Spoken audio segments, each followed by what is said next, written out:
stuck in the mud with Dogman in the rear of my truck.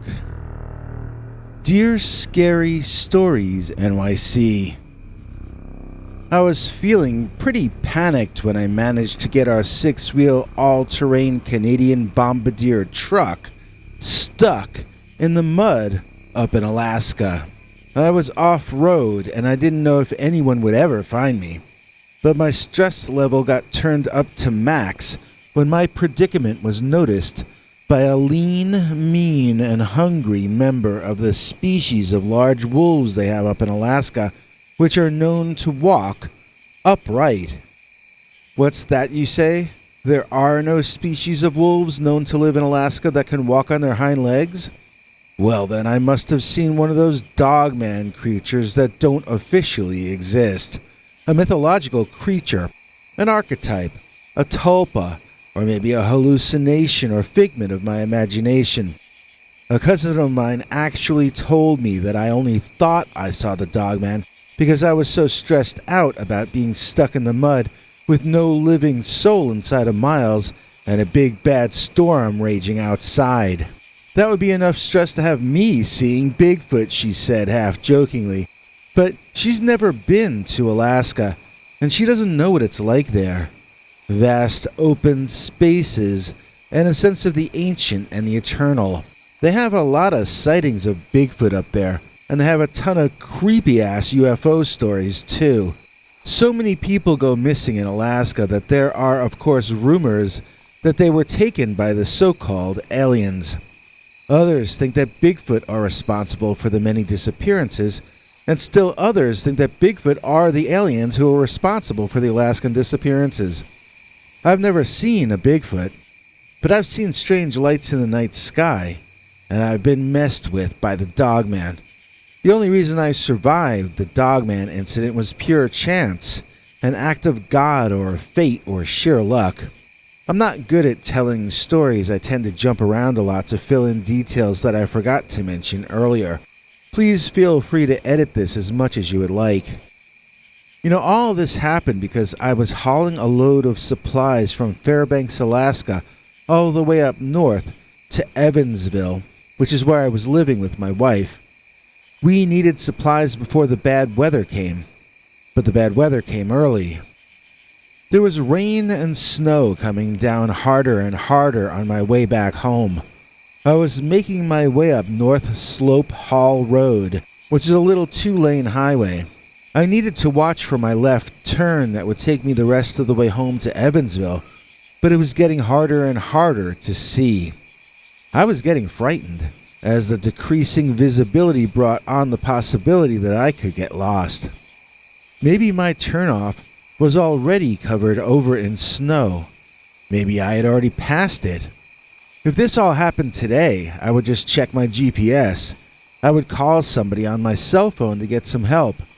It would be scary, but I'd feel confident that I'd survive. On that night in the 1990s, though, driving that giant old Studebaker, entirely alone, wondering if I'd ever see my wife again, I'm telling you, I was getting worried.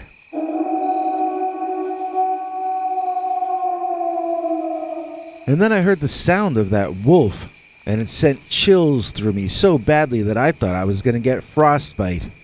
That truck cab was no longer warm enough. I tried to turn my heater up, but it was already up as high as that old thing could go. I panicked, and I turned left, driving off-road in what I hoped would be the direction of Evansville and home. The truck may have been almost 10 years old already at that point, and it may have been made in Canada, but it was built sturdy. It was a kind of 6x6 vehicle that was designed for the military back in the 1940s, so I drove all 6 wheels off of the paved road and into the muck and mire of the Alaskan wilderness. That road to me felt like a haunted house. I needed to get out of there. I should have known better, but I was young, and I was not an Alaskan native. Soon I drove right straight into a mud pit so deep that I would have sunk into it and drowned had I been walking. No matter how large my tires were, That truck was going nowhere without help. It was too dangerous for me to get out and walk during the storm, even if I knew where I was walking to. I had not gotten the two-way radio fixed. I wanted to put that expense off another month. If I had only prioritized that over the home improvements we made instead, then I would have been able to communicate with somebody. I hadn't planned ahead, and I hadn't known what to plan for. I wasn't from Alaska, I was from New Jersey after all. I heard a loud banging or thudding sound, and the vehicle bounced like some weight had landed on it. Looking around, I saw the thing that you clicked on this video to hear about. I saw this guy who was covered in mud flailing about furiously in the back of my truck. The first thing I did was make sure both doors were locked, as I thought I had a demented and violent mental patient back there. Once I had reassured myself that the cab was secure, I gave my new visitor a better look. That wasn't a man. I wondered if it might be a bear, because it wasn't just covered in mud. It was also covered in very dark fur. The flesh under the fur and the places it was exposed seemed a dark grayish hue, looking more like the flesh of a gorilla than a bear. I was only catching glimpses here and there, part of a leg, part of the torso. It was moving about frantically and violently. I couldn't really tell what it was doing any better than I could tell exactly what it was. Then I heard whatever it was scuttle up on top of my cab. I could hear it up there over my head, on top of the vehicle. And then it slid forward, and its head was suddenly hanging upside down over my windshield, looking directly at me. I screamed in horror. It was a terrible thing to have to see. This was not a bear.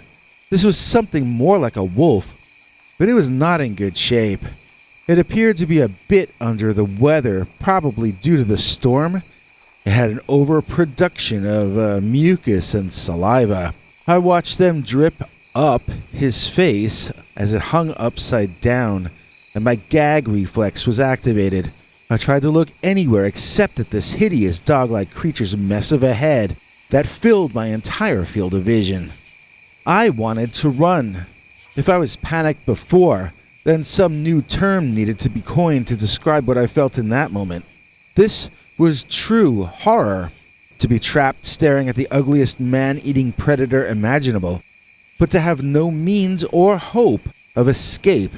The sheer hatred that creature expressed toward me nearly felt painful in and of itself. I screamed, and I jumped up and down in my seat, almost opening the door to run away, then realizing that would be self-destructive. I'd sink in the water while that canine thing took its time eating me alive. I was safer in the truck cab, but I wished I could be any place but there. The wolf thing climbed into the back again and squatted down, peering in the back window at me. I could for the first time get a sort of a sense of his body, and his posture was extraordinarily strange for a wolf or a dog. It squatted more in the way an ape might than your pet rover. I'm not a biology professor, so I can't exactly tell you why I felt that way. I just did. We sat there, me and the whatever it was, and we stared at each other. I must have fallen asleep, but I awoke when my heater turned off. I had killed my battery. I was going to have to provide my own body heat from then on. I looked out the back window, but it seemed that the wolf creature had left. I supposed that was a relief, and wondered how much longer the storm would last. The snow seemed to have lightened up a bit, and the wind didn't sound as loud as it had earlier. Something caught the corner of my eye, and when I looked, I thought I saw a man out there in the snow. It was a dark silhouette of a very tall person. I wanted to roll down the window and warn them of the muddy sinkhole I was stuck in. Before I could roll that window down, though, I felt frightened.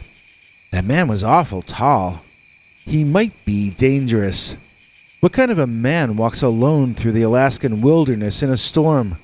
Well, maybe the same kind that drives their 6x6 into a mud hole. Maybe he wasn't dangerous. Maybe he was just stupid like me. Maybe he needed help. My conscience won out, and I rolled down the window. I called out to the man and then I listened and watched to see if he had heard me. In the next second or two, I saw something that made me scream, and I nearly lost my life as payback for showing concern. That figure I had been calling to charged forward at an impossible rate of speed.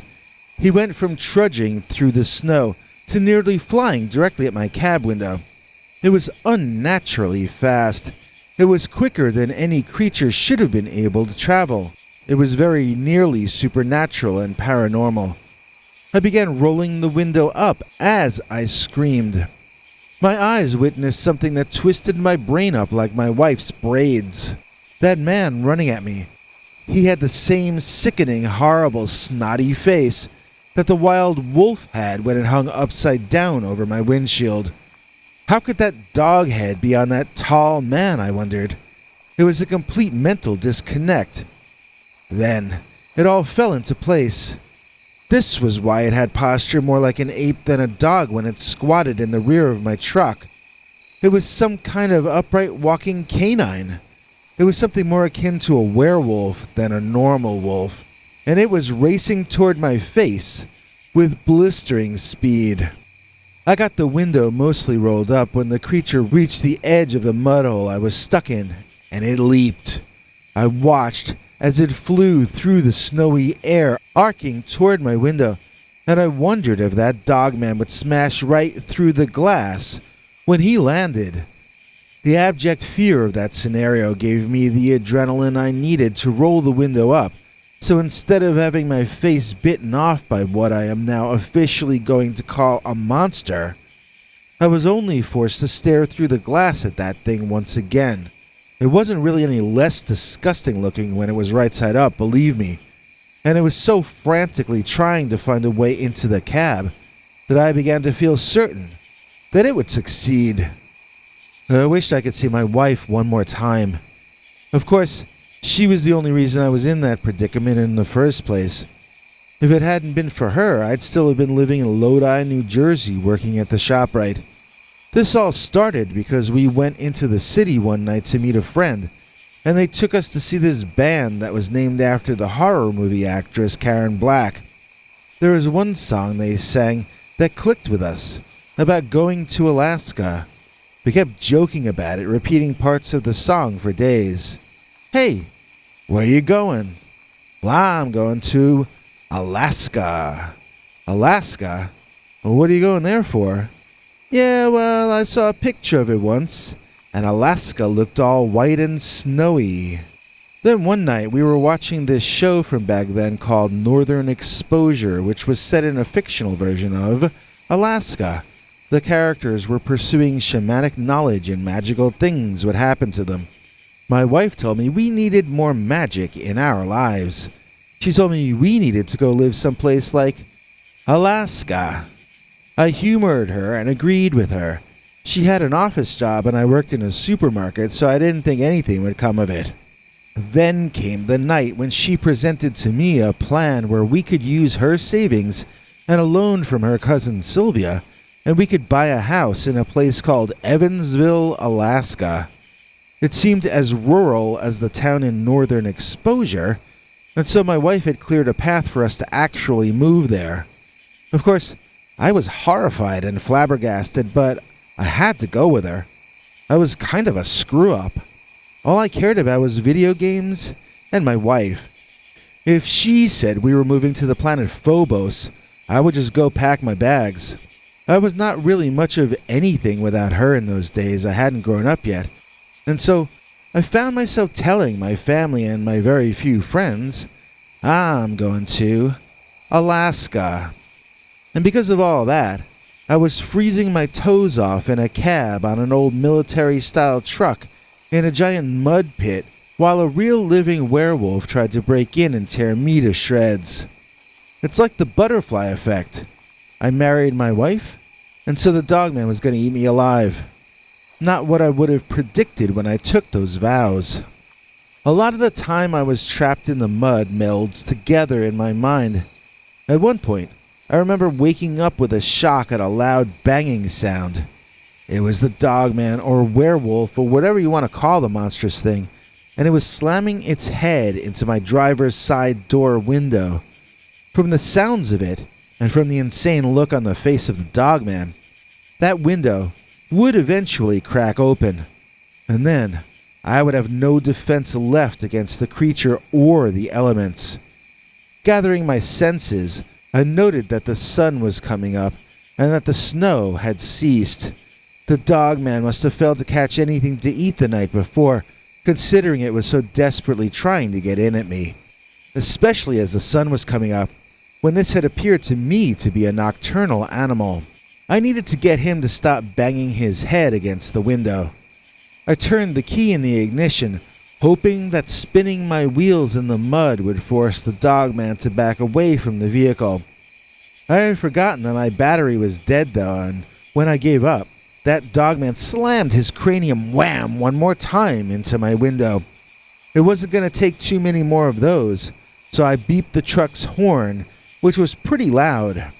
Fortunately for me, that startled the creature and he slipped off of my door. I heard him splash in the mud hole, and if I had the strength left, I might have even chuckled. I wasn't in a laughing mood though.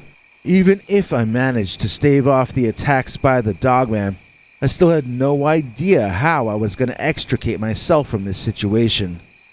The Dogman reared up, this time on the opposite side of my cab, this time entirely spattered with mud. Its eyes glowed at me from the dark, muddy silhouette. It pulled its lips back, and I saw its tall, scary-looking teeth and fangs. And then, bam, he slammed his skull into the passenger side window, and I was like, here we go again. I was filled with fear, but I have to admit, I was also filled with self-pity. I had driven myself into a hole in life, quite literally, and I was in the process of freezing to death. Once I ran out of Fritos and Doritos, I was going to starve to death, too.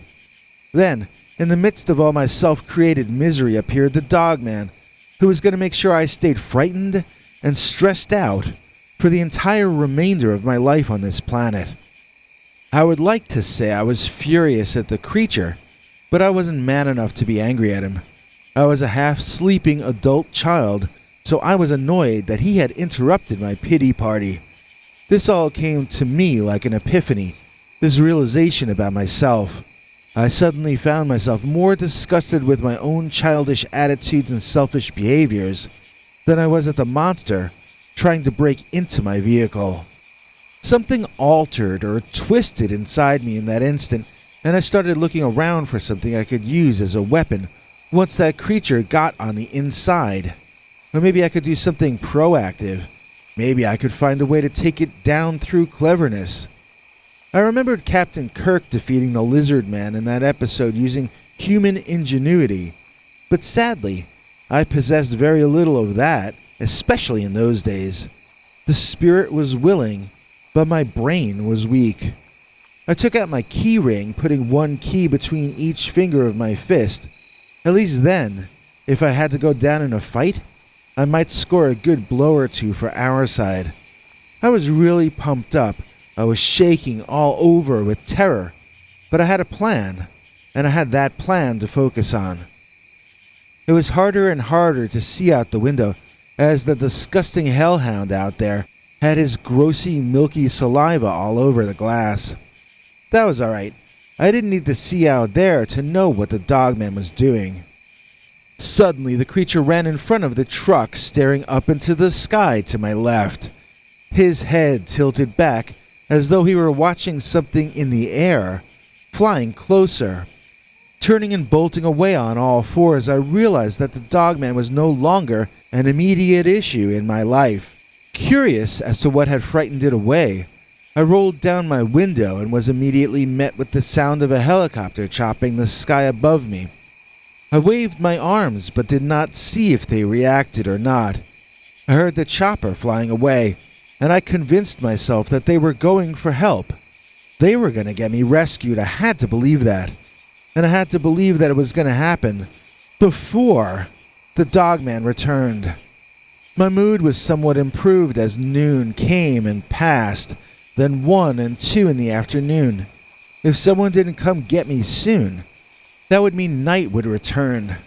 And then once that happened, so would the Dogman. I didn't think my cab could withstand another night of its attacks, and besides I was increasingly cold, hungry, and dehydrated. I imagined being rescued and helicoptered away like in the TV show MASH, and I fell asleep, dreaming a happy dream of rescue. Bam, bam, bam, bam! Something was banging on the side of my car door. I woke up screaming, reaching around for my keys to put back in my fist. But when I looked out through the dirty windows, I didn't see a monster. I saw a man, and then another one. I was being rescued. It turned out the mud I was stuck in had frozen, and that truck was going to be lost until the thaw next year. The kind men packed my supplies in their truck, and off we drove into the night. They apologized for taking so long to find me, but I was hearing none of that. This was the happiest moment of my life. Just to know that I was alive, I had a second chance, and I was going home to a warm bath and a warmer wife. These were the greatest gifts anybody could ever have. I'm not going to say that my experience with that savage, nasty Dogman was what caused me to grow up, but I do think that experience was the first in my life that informed me that I had better grow up. Alaska may look all white and snowy, but my wife was extremely turned off by the long, isolated winter. We were back in New Jersey before the next autumn. Her father got me a job in his company, which I worked at for over 20 years before retiring. I never really had any great adventures, and I certainly never saw any more cryptids, Dogman or otherwise. But at least I didn't sit in my room playing video games while my wife worked. At least I lived the life of an adult for some time. And I'm not sure that ever would have happened at all if I hadn't been stuck in the mud with Dogman in the rear of my truck.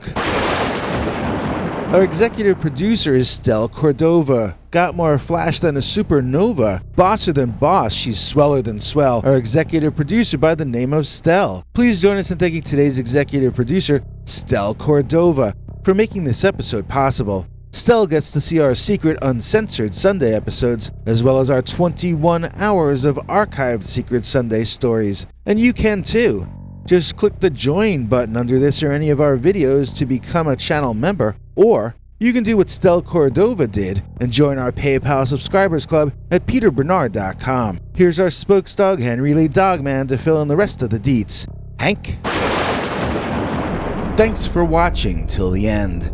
If you liked what you saw, please consider clicking like on the video or sharing it with your friends and family that you think might also be interested. If you would like to see more of our work, please consider subscribing and hitting that bell icon next to the subscribe button so that YouTube will alert you when we put out a new video. To become a channel member and gain access to our special perks, you can click that join link under each of our videos.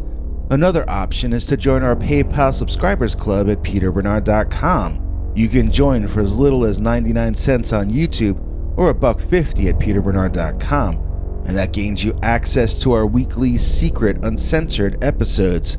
If you'd like to see our 21 hours of archives of uncensored Dogman stories, then please join at the $3 level or above. To get to watch our shows in advance of the public, please join at our $10 level. That gets you all the perks. If you join our channel memberships, you need to check our community page here on YouTube in order to get the links to the secret videos and other perks. If you're in the PayPal subscribers club, Peter will email you all the news and links himself. Once joining the PayPal club, which is Peter's homemade club, please give him a chance to see that you've joined and to compose you a personal welcome email, as none of that is automated. But whichever you join, we'll name you an executive producer for the next available episode. Do you have a scary experience that you'd like to share with us? You can email us at scarystoriesnyc@gmail.com or call our Scary Stories voicemail hotline at 804-LA-SCARY. That's 804-537-2279.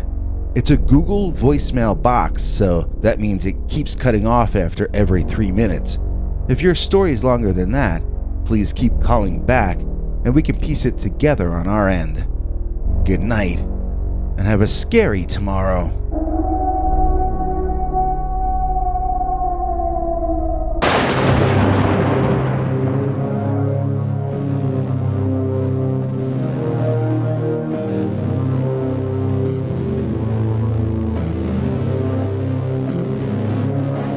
Come back for more scary stories.